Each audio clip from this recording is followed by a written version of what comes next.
வணக்கம். மாலை முரசு செய்திகளை விரிவாக பார்ப்பதற்கு முன் தலைப்புச் செய்திகளை பார்க்கலாம். கச்சத்தீவு பகுதியில் மீன்பிடித்துக் கொண்டிருந்த ராமேஸ்வரம் மீனவர்களை துப்பாக்கிச்சூடு நடத்தி விரட்டியடித்த இலங்கை கடற்படை. அச்சத்தில் மீன் பிடிக்காமலேயே கரைக்கு திரும்பிய மீனவர்கள்.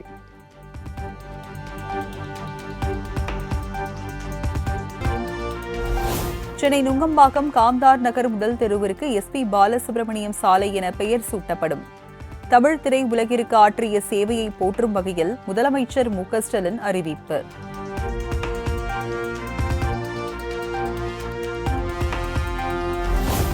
திமுக ஆட்சி பொறுப்பேற்ற பிறகு ஈர்த்த 10 லட்சம் கோடி முதலீடுகளில் 60% பணிகள் நிறைவடைந்துள்ளது.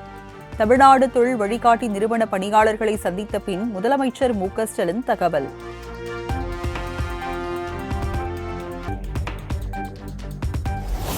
ஐம்பது லட்சம் இளைஞர்களுக்கு வேலை வாய்ப்பை உருவாக்கிட வேண்டும். தமிழ்நாடு தொழில் வழிகாட்டி நிறுவன பணியாளர்களுக்கு இலக்கு நிர்ணயித்துள்ளதாக முதலமைச்சர் மு.க. ஸ்டாலின் தகவல்.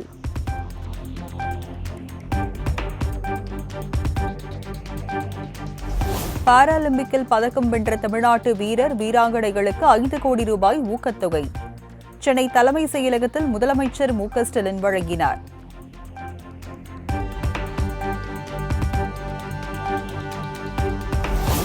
தமிழகத்தில் பள்ளி மாணவ மாணவிகளுக்கான காலாண்டு விடுமுறை அக்டோபர் 6ஆம் தேதி வரை நீட்டிப்பு. விடுமுறை முடிந்து அக்டோபர் 7ஆம் தேதி பள்ளிகள் திறக்கப்படும் என பள்ளிக் கல்வித்துறை அறிவிப்பு.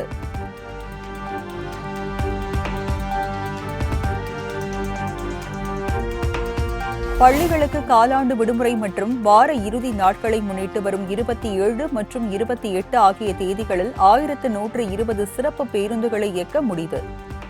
திருப்பதி பிரம்மோற்சவம் திருவிழாவை முன்னிட்டு வரும் 30ஆம் தேதி முதல் அக்டோபர் 13ஆம் தேதி வரை சிறப்பு பேருந்துகள் இயக்கப்படும் எனவும் போக்குவரத்து துறை அறிவிப்பு.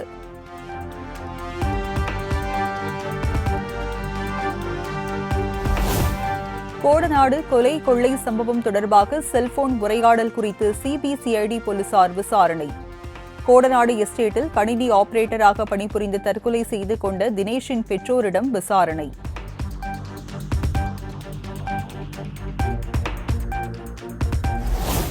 தயாநிதி மாறன் தொடர்ந்த அவதூறு வழக்கில் இருந்து விடுவிக்க கோரி எடப்பாடி பழனிசாமி சென்னை சிறப்பு நீதிமன்றத்தில் மனு. அக்டோபர் 16ஆம் தேதி உத்தரவு பிறப்பிக்கப்படும் என வழக்கை ஒத்திவைத்தார் நீதிபதி ஜெயவேல்.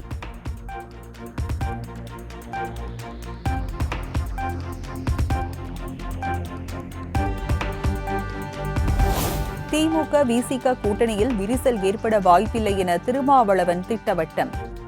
ஆதவ அர்ஜுனா பேச்சு சர்ச்சையான நிலையில் அவர் மீதான நடவடிக்கை குறித்து உயர்நிலை குழுவில் கலந்து பேசி முடிவெடுக்கப்படும் என பேட்டி.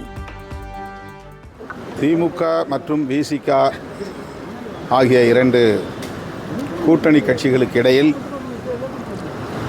எந்த சலசலப்பும் இல்லை, விரிசலும் இல்லை. அப்படி விரிசல் உருவாகுவதற்கு வாய்ப்பு.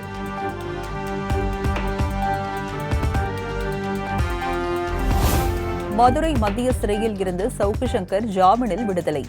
தமிழக அரசு மீதான விமர்சனம் தொடரும் என பேட்டி. நீங்கள் கொடுத்து வந்த ஆதரவுக்கு எனது நெஞ்சார்ந்த நன்றிகளை தெரிவித்துக் கொள்கிறேன். மீண்டும் நிச்சயமாக தொடரும். ஒரு 2-3 மாத காலமாகும். நான் சொன்னது மாதிரி வங்கி கணக்குகள் முடக்கப்பட்டுள்ளன, ஆஃபீஸ்லேருந்து கேமராக்கள் பறிமுதல் செய்யப்பட்டுள்ளன, கம்ப்யூட்டர் பறிமுதல் செய்யப்பட்டுள்ளன. 25 பேர் பணியாற்றி கொண்டிருந்த இடத்தில் அவர்கள் வேலை இழந்து நிற்கிறார்கள். அவர்களுக்கு வேறு எந்த இடத்துலையும் வேலை இல்லை. ஒரு 2-3 மாத காலமாகும். அதற்கு பிறகு நிச்சயமாக சவுக்கு மீடியா தொடரும் என்பதில் அதுதான் என்னோட வேலை. 15 வருஷமாக அதை தான் செஞ்சுட்டு இருக்கேன். தொடர்ந்து அதை செய்வேன். நான் பழைய வீரியம் இருக்குமா சவுக்கு மீடியா?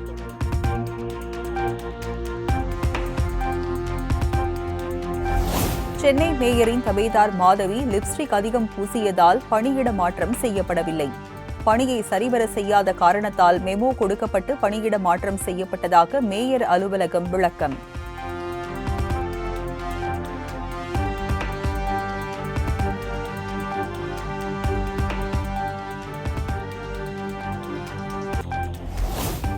தஞ்சாவூரில் ஆய்வு பணியின் போது பேசிக் கொண்டிருந்த அதிகாரியின் செல்போனை பிடுங்கி கண்டித்த மேயர் ராமநாதன். பணியின் போது மக்களின் குறைகளை கேட்க வேண்டும் என அறிவுறுத்தல்.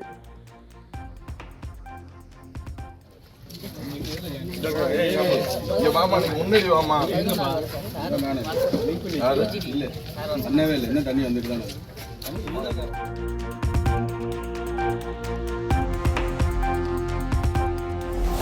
திருச்சி விமான நிலையத்தில் இருந்து உரிய முன்னறிவிப்பு இல்லாமல் முன்கூட்டியே சிங்கப்பூர் புறப்பட்டு சென்ற விமானம். விமானத்தை தவறவிட்ட 25 பயணிகள் ஊழியர்களுடன் வாக்குவாதம்.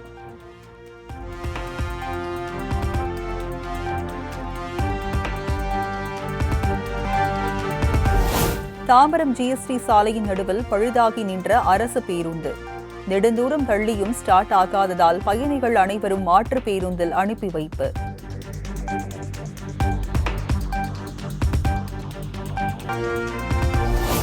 கீழமை நீதிமன்றங்களில் வழக்கு விசாரணையின் போது சாட்சி அளிப்பவரின் சாதி மற்றும் மதம் குறிப்பிடப்படுவதற்கு எதிரான வழக்கு.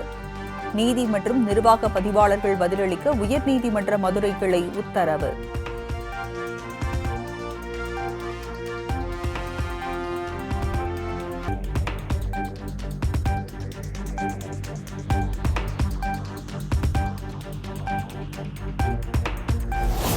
அக்டோபர் 27ஆம் தேதி நடைபெறும் தமிழக வெற்றிக் கழகத்தின் முதல் மாநாடு தொடர்பாக நாளை முக்கிய ஆலோசனை. பொதுச் செயலாளர் ஆனந்த் தலைமையில் கூட்டம் நடத்த கட்சித் தலைவர் விஜய் உத்தரவிட்டுள்ளதாக தகவல்.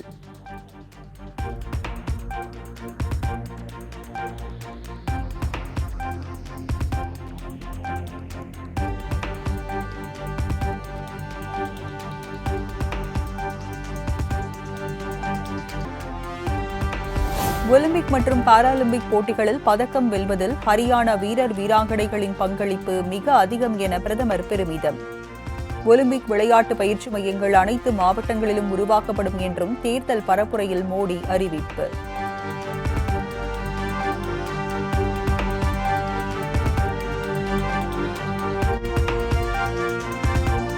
செஸ் ஒலிம்பியாட் போட்டியில் வெற்றி பெற்ற வீரர் வீராங்கனைகளுடன் பிரதமர் மோடி கலந்துரையாடல். டெல்லியில் உள்ள இல்லத்தில் நடைபெற்ற சந்திப்பில் தமிழகத்தின் பிரக்ஞானந்தா, வைஷாலி உள்ளிட்டோர் பங்கேற்பு.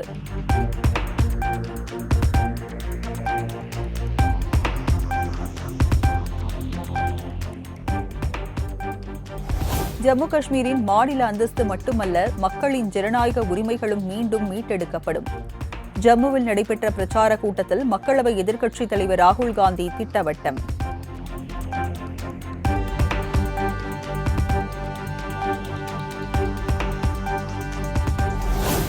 கர்நாடக முதலமைச்சர் சித்தராமையா மீது வழக்கு பதிவு செய்து 3 மாதத்தில் அறிக்கை அளிக்க வேண்டும். மைசூரு நகர்ப்புற மேம்பாட்டுக் கழக முறைகேடு விவகாரத்தில் காவல்துறைக்கு லோக் ஆயுக்தா நீதிமன்றம் உத்தரவு.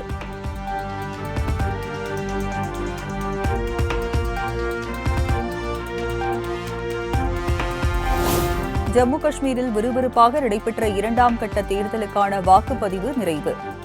மாலை 7 மணி நிலவரப்படி 56.05% வாக்குகள் பதிவானதாக தேர்தல் ஆணையம் தகவல்.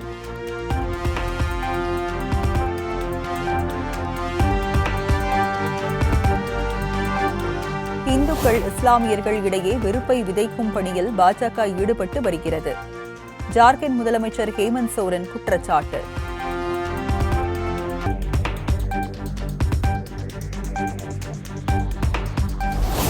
ஆம் ஆத்மி ஆட்சிக்கு வந்தால் 18 வயதுக்கு மேற்பட்ட பெண்களுக்கு மாதந்தோறும் 1000 ரூபாய் வழங்கப்படும். ஹரியானா தேர்தல் பிரச்சார கூட்டத்தில் ஆம் ஆத்மி ஒருங்கிணைப்பாளர் அரவிந்த் கெஜ்ரிவால் அறிவிப்பு.